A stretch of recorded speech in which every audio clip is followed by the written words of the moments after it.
പിതാവിന്റെയും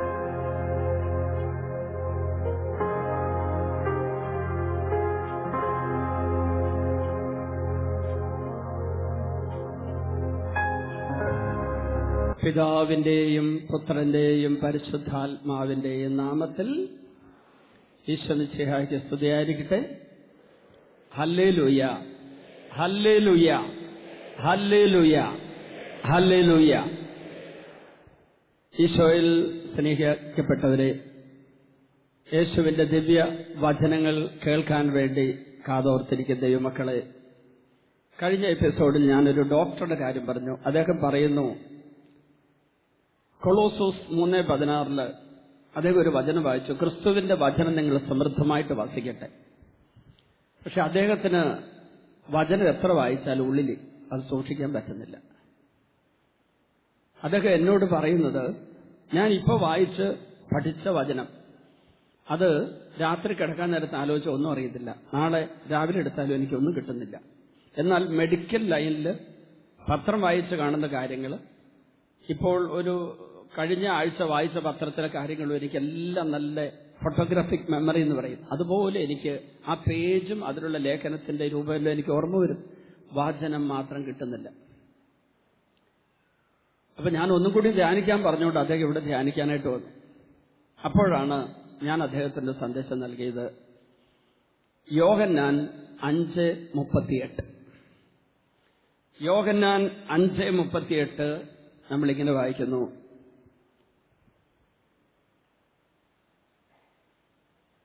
അവിടുന്ന് അയച്ചവനെ നിങ്ങൾ വിശ്വസിക്കാത്തതുകൊണ്ട് അവിടുത്തെ വചനം നിങ്ങളിൽ വസിക്കുന്നില്ല. പിതാവായ ദൈവം ലോകത്തിലേക്ക് ലോകരക്ഷകനായി അയച്ച വചനമായ യേശുവിനെ വിശ്വസിക്കാത്തതുകൊണ്ടാണ് എന്റെ വചനം നിങ്ങളിൽ കുടികൊള്ളാത്തതെന്ന് ഈശോ യേശുവിൽ വിശ്വസിക്കാത്തവരോടായിട്ട് പറഞ്ഞതാണ്. യോഹന്നാൻ 5:38. ഇത് കേട്ടപ്പം അദ്ദേഹം എന്നെ കാണാൻ വേണ്ടി ക്ലാസ് കഴിഞ്ഞ ഉടനെ വന്നു. മുകളിൽ ഓഡിറ്റോറിയത്തിലാണ്. അന്ന് നല്ലൊരു മഴ പെയ്യുന്നുണ്ട്. അപ്പം ഞാൻ പറഞ്ഞു, അന്ന് നമ്മുടെ ഓഡിറ്റോറിയം അങ്ങനെ കാര്യമായിട്ടൊന്ന് റിപ്പയർ ചെയ്ത അവസരമായിരുന്നില്ല. ഞാൻ പറഞ്ഞു, അല്പം ചോർച്ച അവിടെ ഇവിടെയുണ്ട്, അതുപോലെ കുറച്ച് പ്രശ്നമുണ്ട്, അതുകൊണ്ട് അതൊക്കെ കഴിഞ്ഞിട്ട് ഞാൻ നാളെ എപ്പോഴേക്കും കണ്ടോളൂ, ഞാനൊന്ന് അതിലൊക്കെ ഇടപെടണമെന്നെല്ലാം പറഞ്ഞ് അദ്ദേഹത്തെ ഒന്ന് ഒഴിവാക്കി. പക്ഷെ അദ്ദേഹം പറഞ്ഞത് എൻ്റെ മനസ്സിലിങ്ങനെ കിടന്ന് ഒരു തിരയടിക്കാൻ തുടങ്ങി. അദ്ദേഹത്തിന് എന്തുകൊണ്ട് ഇങ്ങനെ പറ്റാത്തത്? അദ്ദേഹം വന്നിട്ട് പറഞ്ഞു, അച്ഛൻ പറഞ്ഞ വചനം, പിന്നെ എന്നെ കണ്ടപ്പം പറഞ്ഞു, അച്ഛൻ പറഞ്ഞത് സത്യമാണ്. അദ്ദേഹം ചെയ്തുകൊണ്ടിരിക്കുന്ന കാര്യം എന്താ അറിയോ? മെഡിക്കൽ സ്റ്റുഡന്റ് ആയിരുന്ന കാലത്ത് അദ്ദേഹം ജീസസ് യൂത്തിൽ അംഗമായിരുന്നു. അവിടെ വെച്ച് അദ്ദേഹം വചനമൊക്കെ പഠിക്കുന്ന പതിവുണ്ടായിരുന്നു. പക്ഷെ ഇപ്പോൾ അദ്ദേഹം 4 മതങ്ങളുടെ പ്രധാനപ്പെട്ട സൂക്തങ്ങൾ എല്ലാവരും കൂടെ ഒരുമിച്ച് കൂട്ടി എഴുതി. അദ്ദേഹത്തിന്റെ ഒരു ഡയറി, അത് മുഴുവനും 4 ലോക മതങ്ങളിൽപ്പെട്ടവരുടെ, നമുക്കൊക്കെ അറിയാവുന്ന 4 മതങ്ങളിൽപ്പെട്ട മത നേതാക്കളുടെയോ മതസ്ഥാപകരുടെയോ സൂക്തങ്ങൾ, അവരുടെ വാക്കുകൾ, വചനങ്ങൾ ബൈബിളിന്റെ വചനത്തിന്റെ കൂടെ എഴുതി വെച്ചിരിക്കുകയാണ് അദ്ദേഹം. എല്ലാ ദിവസവും വായിക്കുന്നത് ഇതാണ്. എന്നോട് ചോദിച്ചു, ഞാൻ അങ്ങനെ ചെയ്തതിൽ എന്തെങ്കിലും തെറ്റുണ്ടോ? ഞാൻ പറഞ്ഞു, സത്യമായും ഉണ്ട്. ബൈബിളിലെ ഈ 73 പുസ്തകങ്ങളിലെ വചനം വേറെ ഒരു മതഗ്രന്ഥത്തിന്റെ വചനത്തിന്റെ കൂടെ പഠിക്കേണ്ടതല്ല. ക്രൈസ്തവരെ സംബന്ധിച്ചിടത്തോളം ബൈബിളിന്റെ അനന്യത അത് നഷ്ടപ്പെടുത്തി കളയരുത്. അതിനെക്കുറിച്ച് ഞാൻ അദ്ദേഹത്തോട് ഒരു 5 മിനിറ്റ് നേരം പറഞ്ഞത്, ഇന്ന് വൈകുന്നേരം ഇങ്ങോട്ട് വരുന്നത് തൊട്ടുമുമ്പ് ഞാൻ എന്റെ ചാപ്പലിരുന്ന് പ്രാർത്ഥിക്കുക. അപ്പൊ ഈശോ എനിക്ക് അതിനൊരു വെളിച്ചം തന്നു. ഞാൻ ഉടനെ തിരുവനന്തപുരത്തുള്ള എൻ്റെ ഒരു സുഹൃത്തിനെ വിളിച്ചിട്ട് ഇത് പറഞ്ഞു. ദേവപ്രസാദ് എന്ന് പറയും, ദീപികയുടെ മുൻ റെസിഡന്റ് എഡിറ്ററും ഒക്കെ ആയിരുന്ന അദ്ദേഹം ഇപ്പോൾ ദീപികയിൽ ഇപ്പോഴും എഴുതുന്നുണ്ട്. ദ്വിജൻ എന്ന പ്രോഗ്രാം അദ്ദേഹം എഴുതുന്നതാണ്. ഇവിടെ ഡിവൈൻ വോയിസിന്റെ ചീഫ് എഡിറ്ററാണ് അദ്ദേഹം. ഞാൻ വിളിച്ചു പറഞ്ഞു, എനിക്കൊരു പുതിയ വെളിച്ചം ഇപ്പം കർത്താവ് തന്നു വചനത്തെക്കുറിച്ച്. വചനം എന്ന് പറയുമ്പോൾ അരുളി ചെയ്ത വചനമുണ്ട്, എഴുതപ്പെട്ട വചനമുണ്ട്. ബൈബിളിലെ വചനങ്ങൾ എഴുതപ്പെടുന്നതിന് മുമ്പ് അരുളി ചെയ്യപ്പെട്ട വചനമായിരുന്നു. ദൈവം അരുളി ചെയ്ത വചനമുണ്ടായിരുന്നു, ദൈവത്താൽ നിയോഗിക്കപ്പെട്ടവരിലൂടെ ദൈവം പറഞ്ഞുകൊടുത്ത വചനമുണ്ടായിരുന്നു, ദൈവം ചെയ്ത കാര്യങ്ങളും ചെയ്യുന്ന കാര്യങ്ങളും വിവരിച്ചും വ്യാഖ്യാനിച്ചും വിശദീകരിച്ചും എഴുതിപ്പെട്ട വചനങ്ങളുണ്ട്. അവരുടെ ജീവിതാനുഭവങ്ങളെയൊക്കെ ദൈവത്തിന്റെ വചനത്തിന്റെ അടിസ്ഥാനത്തിൽ വ്യാഖ്യാനിച്ചെഴുതിയ വചനങ്ങളും ബൈബിളിലുണ്ട്. അപ്പൊ അതുകൊണ്ട് ദൈവം അരുളി ചെയ്ത വചനങ്ങൾക്ക് പ്രാമുഖ്യം കൊടുക്കണം. ദൈവത്തിന്റെ ദാസരിലൂടെ അവിടുന്ന് വെളിപ്പെടുത്തിയ വചനങ്ങൾക്ക് പ്രാമുഖ്യം കൊടുക്കണം. എന്നാൽ ചരിത്രപരമായിട്ടുള്ള ചില സംഭവങ്ങളെ അവർ വ്യാഖ്യാനിച്ചതിനെ നമ്മൾ ആ രീതിയിൽ മനസ്സിലാക്കണം. അതുകൊണ്ട് അല്പം ബൈബിൾ പഠിക്കണമെന്ന് പറഞ്ഞത്. അവർക്ക് ഇപ്പൊ ഇസ്രായേൽ ജനത്തിന് അവർ ദൈവത്തിൽ വിശ്വാസികളായിരുന്നെങ്കിലും യേശുവിലൂടെ കിട്ടേണ്ട പൂർണ്ണ വെളിപ്പെടുത്തൽ കിട്ടാത്തവരായിരുന്നു, പൂർണ്ണ വെളിപാട് കിട്ടാത്തവരായിരുന്നുകൊണ്ട് പഴയ നിയമത്തിലെ ജനതയും ആ കാലഘട്ടത്തിലെ വെളിപാടുകൾ വിരചിച്ചവരും അവരാ സംഭവങ്ങളെയൊക്കെ വ്യാഖ്യാനിച്ച് അവതരിപ്പിച്ചു. അങ്ങനെ അവതരിപ്പിച്ചത് യേശു ക്രിസ്തു വന്നതിന്റെ പൂർണ്ണതയിലാക്കി. അത് എവിടെയാണോ ദുർവ്യാഖ്യാനം വന്നത് അതിനെയൊക്കെ പുനർവ്യാഖ്യാനം ചെയ്ത് പൂർണ്ണതയിൽ വ്യാഖ്യാനിച്ചു കൊടുത്ത യേശു. ഇതാണ് പൂർണ്ണ സത്യം. യേശുവാണ് വചനം. അതിനു മുമ്പുണ്ടായിരുന്ന വചനങ്ങൾ യേശുവിനെ അവതരിപ്പിക്കാൻ വേണ്ടി ലോകത്തിന് ദൈവം കൊടുത്ത വചനങ്ങളായിരുന്നു. യേശുവാണ് സത്യവചനം ലോകത്തിലേക്ക് വന്നു. അതുകൊണ്ടാണ് സത്യവചനമായ ഈശോയിലൂടെ പൂർണ്ണമായ വെളിപാട് കിട്ടി. അപ്പോൾ അരുളി ചെയ്യപ്പെട്ട എഴുതപ്പെട്ട വചനങ്ങൾ, അതിന്റെ അങ്ങനെയുള്ള വചനങ്ങൾ അത് എല്ലാ തരത്തിലുള്ള സെക്യുലർ വേൾഡിലും ഉണ്ട്. ഈ വചനങ്ങൾ എന്ന് പറഞ്ഞാൽ കാൾ മാർക്സിലൂടെയും എംഗൽസിലൂടെയൊക്കെ അവതരിപ്പിക്കപ്പെട്ട കമ്മ്യൂണിസത്തിന്റെ അടിസ്ഥാന പ്രത്യയശാസ്ത്രങ്ങളുണ്ട്. ജോസഫ് ഗീബൽസ് എന്ന് പറയുന്ന ഹിറ്റ്ലറിന്റെ നുണപ്രചാരകൻ അവതരിപ്പിച്ചിരുന്ന നുണപ്രചരണങ്ങളുണ്ട്. അതുപോലെ തന്നെ എല്ലാ ഏകാധിപതികളും പ്രബോധനങ്ങൾ കൊടുക്കും. നമ്മൾ അറിയേണ്ടത് ഈ വചനത്തിന്റെ സോഴ്സ് എന്താണ്, ആരാണ് എന്ന് നോക്കണം. നമ്മൾ വായിക്കുന്ന പുസ്തകത്തിൽ എഴുതി വെച്ച കാര്യങ്ങൾ, നമ്മൾ കേൾക്കുന്ന പ്രസംഗത്തിന്റെ സോഴ്സ്, അതിന്റെ ഉറവിടം ആരാണ്, എന്താണെന്ന് അറിയണം. പ്രിയപ്പെട്ടവരെ, ദൈവവചനത്തിന്റെ ഉറവിടം, ബൈബിളിലെ തിരുവചനത്തിന്റെ ഉറവിടം ദൈവമാണ്. ദൈവമാണെന്ന് മാത്രം വെറുതെ പൊതുവായി പറഞ്ഞാൽ പോരാ. യേശുവാണ് ആ വചനം. യോഹന്നാൻ 1:1 ആദിയിൽ വചനമുണ്ടായിരുന്നു, വചനം ദൈവത്തോടുകൂടിയായിരുന്നു, വചനം ദൈവമായിരുന്നു എന്ന് വെളിപ്പെടുത്തിയിട്ട് യോഹന്നാൻ 1:14 പറഞ്ഞു വചനം മാംസമായി എന്ന്. അതായത് ഈശോ ആണ് വചനം. വചനമായിട്ട് പിതാവിന്റെ കൂടെ ഉണ്ടായിരുന്ന യേശു മനുഷ്യനല്ലായിരുന്നു, മനുഷ്യരൂപം ധരിച്ചിട്ടില്ല, ദൈവമായിരുന്നു പൂർണ്ണമായിട്ട്. ദൈവത്തോട് പിതാവിനോട് കൂടെ ആയിരുന്ന വചനമായ ഈശോ ഇതാ അതിനു മുമ്പ്, യേശുവിന്റെ മനുഷ്യാവതാരത്തിന് മുമ്പ് ആദിയിൽ മുതൽ, സൃഷ്ടി മുതൽ വചനത്തിലൂടെ എല്ലാം സൃഷ്ടിക്കപ്പെട്ട് ഇങ്ങനെ ഈശോ ലോകത്ത് പ്രവർത്തിച്ചുകൊണ്ടിരിക്കുക. വചനത്തിലൂടെ ദൈവപിതാവ് ലോകത്തെ സൃഷ്ടിച്ചിട്ട് ലോകത്തെ നവീകരിക്കാൻ വേണ്ടി അവസാനം ആ വചനത്തെ മനുഷ്യരൂപത്തിൽ പറഞ്ഞുവിടുകയാണ്. മാതാവിന്റെ ശരീരം ഒന്ന് കടമെടുത്തിട്ട് മനുഷ്യരൂപത്തിൽ വന്ന ഈശോ ഇതാ വചനം മാംസമായി നിൽക്കുക. ആ ഈശോ അരുളി ചെയ്ത വചനങ്ങൾ, അതാണ് പൂർണ്ണാർത്ഥത്തിലുള്ള വചനങ്ങൾ. ഹല്ലേലൂയ. അതിനോട് ചേർന്ന് പോകുന്നതും അതിന്റെ ഉൾക്കാമ്പിലോട് ലയിച്ചു നിൽക്കുന്നതുമായ മറ്റു വചനങ്ങളെല്ലാം നമ്മൾ സ്വീകരിക്കുന്നു. ചില ചരിത്ര വ്യാഖ്യാനങ്ങളെ നമ്മൾ മനസ്സിലാക്കി അതിന്റെ പൂർണ്ണാർത്ഥം ഈശോയുടെ വന്നു എന്ന് തിരിച്ചറിയണം. ഇപ്പൊ പഴയ നിയമ ജനത അവർ യുദ്ധത്തിന് പോകുമ്പോൾ ശത്രുക്കളെല്ലാം കൊന്നൊടുക്കി, ദൈവം കൊന്നു, ദൈവം അത്രയും പേരെ തകർത്തു എന്ന് അവർ പറയുമായിരുന്നു. അതവരുടെ ഒരു വ്യാഖ്യാനമായിരുന്നു. ദൈവം ചെയ്തു എന്നവർ പറയുന്നത് പലതും അവരുടെ കൂടെ ദൈവമുള്ളതുകൊണ്ട് അവർ ചെയ്യുന്നതെല്ലാം ദൈവം ചെയ്യുന്നതായിട്ട് അവർ വ്യാഖ്യാനിക്കുന്ന ഒരു അവസ്ഥയിൽ വന്നതായിരുന്നു. ഈശോ വന്ന് അതിനെയൊക്കെ വ്യത്യാസപ്പെടുത്തി പഴയ നിയമത്തെ തിരുത്തി പുതിയ നിയമം ഉണ്ടാക്കി. പല്ലിന് പകരം പല്ല്, കണ്ണിന് പകരം കണ്ണ് എന്നുള്ള ആ പഴയ നിയമ ജനതയുടെ ധാർമ്മികതയെ ഈശോ വന്നിട്ട് ഒരു കരണത്തടിക്ക് മറ്റേ കരണം കാണിച്ചു കൊടുക്കണം. 1 മൈൽ നടക്കാൻ പറയുന്നവനോട് 2 മൈൽ നടക്കണം എന്ന് തുടങ്ങി ഈശോ ശത്രുവിനെ സ്നേഹിക്കുന്ന, ശത്രുവിനെ തിരിച്ചടിക്കാത്ത, ശത്രുവിനെ നിഗണിക്കാത്ത ഒരു പുതിയ സുവിശേഷ ലോകത്തിൽ അവതരിപ്പിച്ചു. വളരെ കാർക്കശ്യമുള്ള നിയമങ്ങൾക്ക് പകരം കരുണയുള്ള ഒരു പുതിയ നിയമ സംഹിത അവിടെ നിന്ന് അവതരിപ്പിച്ചു. അതുകൊണ്ടാണ് വ്യഭിചാരത്തിൽ പിടിക്കപ്പെട്ട സ്ത്രീയെ കല്ലെറിഞ്ഞു കൊല്ലണമെന്നുള്ള പഴയ നിയമത്തെ ഈശോ കരുണ കൊണ്ട് തിരുത്തിയെടുത്തിട്ട് പറഞ്ഞു, പാപം ചെയ്യാത്തവർക്ക് മാത്രമേ കല്ലെറിയാൻ അനുവാദമുള്ളൂ. പാപം ചെയ്യാത്ത ഒറ്റൊരാളെ ഇവിടെയുള്ളൂ, അത് ഈശോയാണ്. ഇതായി കിടക്കുന്ന കമിഴ്ന്ന് കിടന്ന് കരയുന്ന വ്യഭിചാരത്തിൽ പിടിക്കപ്പെട്ട സ്ത്രീയെ കല്ലെറിഞ്ഞു കൊല്ലാൻ യോഗ്യതയുള്ള ഒരാൾ പോലും ഭൂമുഖത്തില്ല, മനുഷ്യവർഗം ധരിച്ചിട്ടില്ല. ഒറ്റ ഒരാളേ ഉള്ളൂ, ഈശോ. അവനാ പറയുന്നത് പാപം ചെയ്യാത്തൊരു കല്ലെറിയട്ടെ. എല്ലാവരും കല്ലിട്ടിട്ട് പോയപ്പം ഈശോ മാത്രം കല്ലില്ലാത്തവനെന്നത്. കാരണം ഈശോയുടെ ഹൃദയം കല്ലുപോലെ ആയിട്ടില്ല. ആ കരുണയുള്ള ഹൃദയം കൊണ്ട് ഈശോ അവളെ വിധിച്ചു. നിന്നെ ആരും വിധിച്ചില്ലേ? ഇല്ല. ആരും ശിക്ഷിച്ചില്ലേ? ഇല്ല. ഞാനും ശിക്ഷിക്കുന്നില്ല, വിധിക്കുന്നില്ല, നീ പോയിക്കൊള്ളുക. പക്ഷെ ഒറ്റ കാര്യം, കരുണ കൊടുത്തിട്ട് പറഞ്ഞു നിയമം കൊടുക്കുക, പുതിയ വചനം കൊടുക്കുക. കണ്ണിന് പകരം കണ്ണ്, പല്ലിന് പകരം പല്ല്, വ്യഭിചാരത്തിൽ പിടിക്കപ്പെട്ട കല്ലെറിഞ്ഞു കൊല്ലണമെന്നുള്ള പഴയ നിയമവചനത്തെ ഈശോ തിരിച്ചിട്ട് ഈശോ ഒരു പുതിയ വചനം കൊടുക്കുക. ഞാനും നിന്നെ ശിക്ഷിക്കുന്നില്ല, പോയിക്കോ, പക്ഷേ ഇനിമേൽ പാപം ചെയ്യരുത്. അതാ പുതിയ നിയമം.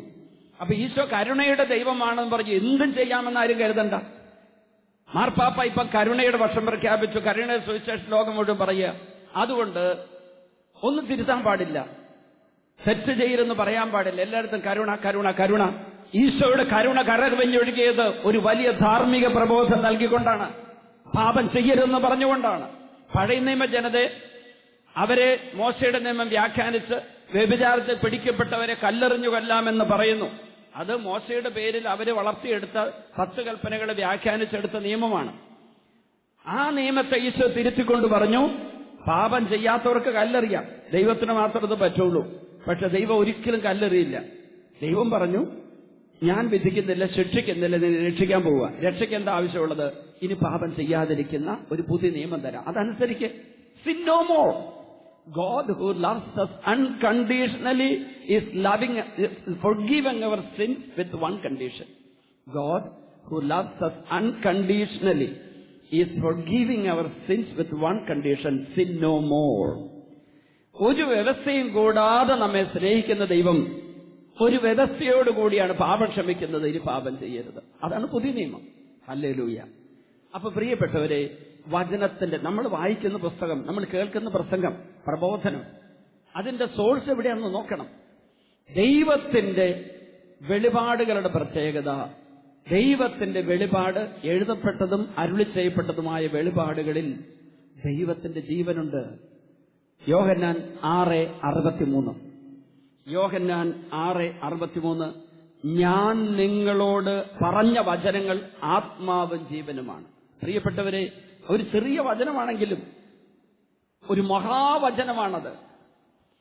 ഞാൻ നിങ്ങളോട് അരുളി ചെയ്ത വചനങ്ങൾ, പറഞ്ഞ വചനങ്ങൾ ആത്മാവും ജീവനുമാണ് എന്ന് പറഞ്ഞാൽ, ഈശോ പറയുന്ന, അരുളി ചെയ്തിരിക്കുന്ന, ഈശോ തന്റെ മനുഷ്യാവതാരത്തിന് മുമ്പും വചനമായി ലോകത്തിലേക്ക് വന്നിട്ടുണ്ട്. പഴയ നിയമത്തിലുണ്ട് കേട്ടോ. അതുകൊണ്ട് നിങ്ങൾ പലരും ഇതൊക്കെ പഴയ നിയമത്തിലുള്ളതല്ലേ എന്ന് പറഞ്ഞ് തള്ളിക്കളയരുത്. പുതിയ നിയമത്തിലെ ദൈവിക വെളിപാടുകളോട് ചേർന്ന് പോകുന്ന പഴയ നിയമത്തിലെ എല്ലാ കാര്യങ്ങളും നമ്മൾ സ്വീകരിക്കണം. അത് മനസ്സിലാക്കാനായിട്ട് അല്പം പഠിക്കേണ്ടി വരുമെന്ന് മാത്രം. വെറുതെ തള്ളിക്കളയുകയും വെറുതെ അത് മുഴുവനും പറഞ്ഞുകൊണ്ട് കിടക്കുകയും ചെയ്യരുത്. നമ്മൾ കുറച്ച് പഠിക്കണം. അതെന്താ അതിന്റെ അർത്ഥം. ഉദാഹരണത്തിന് ഞാൻ നിങ്ങളോട് പറഞ്ഞല്ലോ, പുറപ്പാട് 20-ാം അധ്യായത്തിന്റെ 5-6 വചനങ്ങൾ, പുറപ്പാട് 34-ന്റെ 6-7 വചനങ്ങളിലും, പുറപ്പാട് 20:5-6, പുറപ്പാട് 34:6-7 പിതാക്കന്മാരുടെ കുറ്റങ്ങൾക്ക് മക്കളെയും മക്കളുടെ മക്കളെയും 3-4 തലമുറ വരെ ശിക്ഷിക്കും ദൈവത്തെക്കുറിച്ചുള്ള വചനമുണ്ട്. അത് അന്നത്തെ ജനത എങ്ങനെയാണത് പറയാനിടവെന്ന് ബൈബിൾ ഗ്രന്ഥകർത്താക്കൾ എഴുതിയതെന്ന് ഞാൻ വ്യാഖ്യാനിച്ചു തന്നായിരുന്നു ധ്യാനത്തിനിടയ്ക്ക്. യാക്കോബിന്റെ മക്കളുടെ പാപം നിമിത്തം 430 വർഷക്കാലം ഈജിപ്തിൽ അടിമത്തത്തിൽ കിടക്കേണ്ടി വന്ന ജനത 430 വർഷം കഴിഞ്ഞ് മോചിക്കപ്പെട്ടതിന് ശേഷം പുറപ്പാട് കാലഘട്ടത്തിൽ, അവര് വാഗ്ദത്ത ഭൂമിയിലേക്ക് പോകുന്ന കാലഘട്ടത്തിൽ അവർക്ക് കിട്ടിയ ദൈവിക വെളിപാടാണ്, അവർക്ക് കിട്ടിയ ദൈവാനുഭവമാണ്.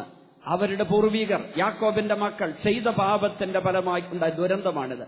ആ ദുരന്തത്തെ അവർ ദൈവത്തിന്റെ ശിക്ഷയായി വ്യാഖ്യാനിച്ചു. എന്നാൽ അതിനെ തിരുത്തി ദൈവം കൃത്യമായി എസെക്കിയേൽ 18 പറഞ്ഞു, പിതാക്കന്മാർ പൊളിക്കുന്ന മുന്തിരിങ്ങ നിന്ന് മക്കളുടെ പല്ല് പൊളിച്ചു വന്ന പഴയ മൊഴി ഇനി പറയണ്ടായെന്ന്. അപ്പൊ നമ്മളിതിനെ പഠിക്കണം, പഠിച്ചാലേ മനസ്സിലാക്കുള്ളൂ. അപ്പൊ വീണ്ടും പോവുകയാണ് അതിന്റെ സോഴ്സിൽ. അപ്പൊ ഓരോ വചനത്തിനും സോഴ്സ് ഉണ്ട്. ലോകത്ത് കാണുന്ന ലൗകിക വചനത്തിനുണ്ട്, ലൗകിക പ്രബോധനത്തിനുണ്ട്, ലൗകിക ടീച്ചിങ്സിനൊക്കെ ഉണ്ട്. അതിന് സോഴ്സ് ഉണ്ട്. ഉദാഹരണത്തിന് ഹിറ്റ്ലർ തന്റെ അനുയായി വൃന്ദങ്ങളെ ഒന്നാം ലോകമഹായുദ്ധത്താൽ അപമാനിക്കപ്പെട്ടു പോയ ജർമ്മൻ തത്വചിന്തകൾക്കോ ജർമ്മനിക്കാരുടെ ജർമ്മൻസിന്റെ അവരുടെ ജർമ്മനിയിലുള്ള മനുഷ്യരുടെ അഭിമാനത്തിനൊരു വില കൊടുക്കാത്ത ഒരു സെറ്റിൽമെന്റ് ഒന്നാം ലോകമഹായുദ്ധം കഴിഞ്ഞുണ്ടായപ്പോൾ അഭിമാനമൊക്കെ മുറിവേറ്റ് വല്ലാതെ വേദനിച്ച ജനതയ്ക്ക് ഒരു ജർമ്മൻ അഭിമാന ബോധം കൊടുത്തുകൊണ്ട് അവരെ ഒന്ന് ഉണർത്തി. ആ ഉണർത്താനുള്ള പരിശ്രമത്തിനിടയ്ക്ക് ഈ ഹിറ്റ്ലർ കൊടുക്കുന്ന പ്രബോധനങ്ങളെ ഒരു പുതിയ ഭരണകൂടം സ്ഥാപിക്കാനായിട്ട്, ഒരു പുതിയ ഭരണ സംവിധാനം ഉണ്ടാക്കാൻ ഹിറ്റ്ലറിനെ സഹായിക്കുന്ന വിധത്തിൽ ജനങ്ങൾ അതിന് സപ്പോർട്ട് കൊടുത്തു. അത് എസ്റ്റാബ്ലിഷ് ചെയ്യാനും അത് പ്രചരിപ്പിക്കാനും ജോസഫ് ഗീബൽസ് എന്ന് പറയുന്ന നുണയൻ ഇങ്ങനെ നിരന്തരം നുണപ്രചരണം നടത്തി.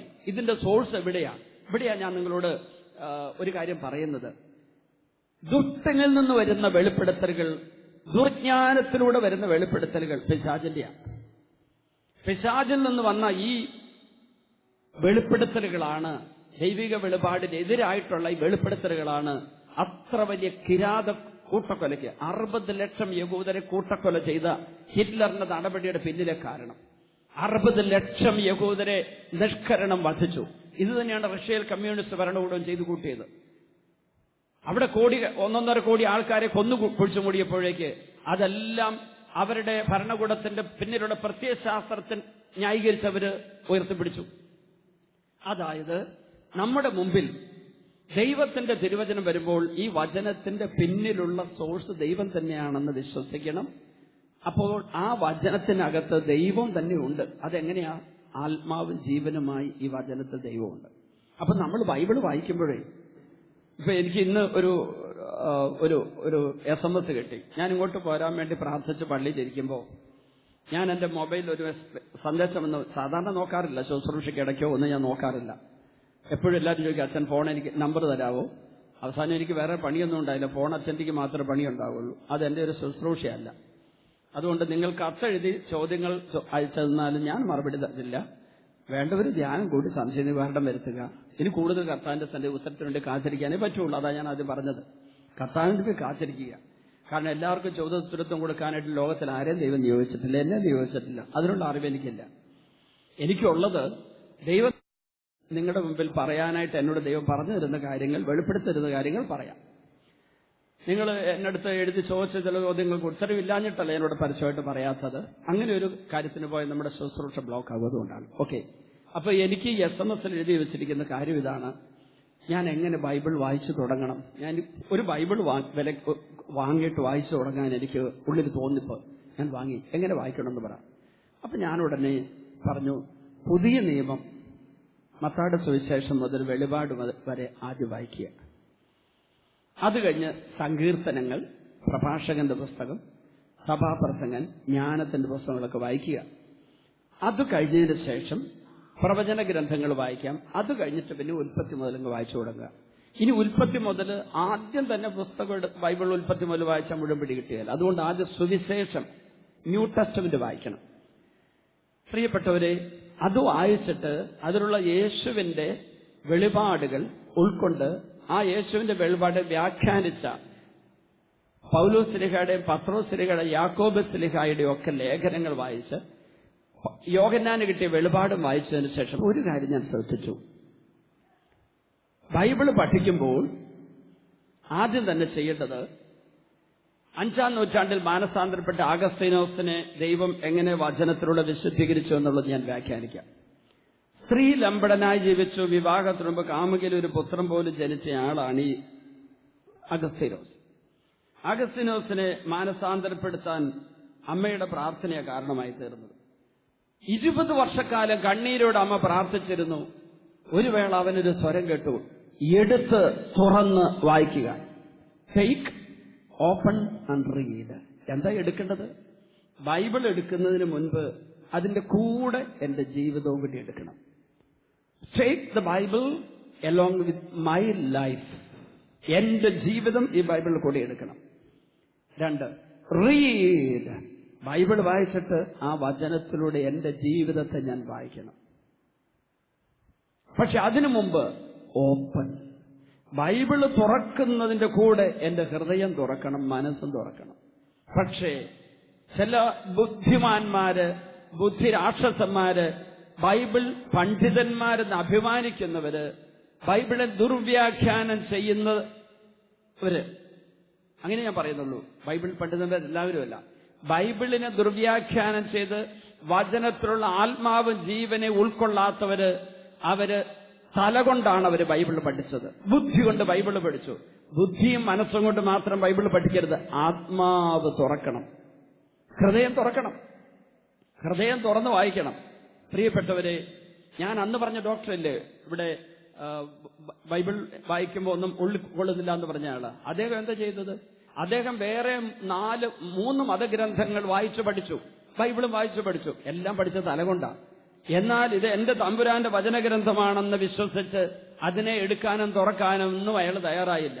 പക്ഷെ ഇവിടെ ധ്യാനമൊക്കെ കൂടിക്കഴിഞ്ഞ് അദ്ദേഹത്തോട് ഞാൻ പറഞ്ഞു, 1-ാം പ്രമാണ ലംഘനത്തിന്റെ പാപത്താൽ ബന്ധിക്കപ്പെട്ട് കിടക്കുക doctor. You committed the sin of breaking the first commandment.